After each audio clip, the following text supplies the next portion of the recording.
করে নিয়ে এরপর রামলাল আগের দিকে যাবে। সে আগের দিকেও ধান বের করে দিয়েছে ঠেকায়, সেখানেও ধান খাবে। তো মোটামুটি পুরা পাড়ার লোকে কম বেশি করে ঠেকাই কুলাই করে যে যতটা পেরেছে ধান বের করে দিয়েছে রামলালকে দেওয়ার জন্যে। আর রামলাল এক মাথার থেকে খাইয়ে আসছে।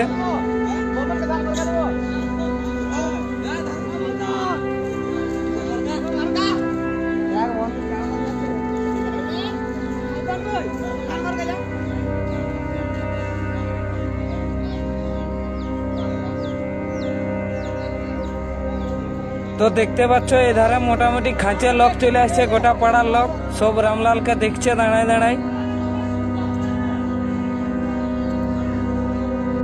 তো এইখানে ঠেকার ধানগুলা শেষ করে রামলাল আস্তে আস্তে করে আগের দিকে আগুয়ান যাচ্ছে। তো আগের দিকেও ধান বের করা না আছে, রাস্তায় দিয়ে দিয়েছে ঠেকাই করে রামলালকে। তো রামলাল আস্তে আস্তে করে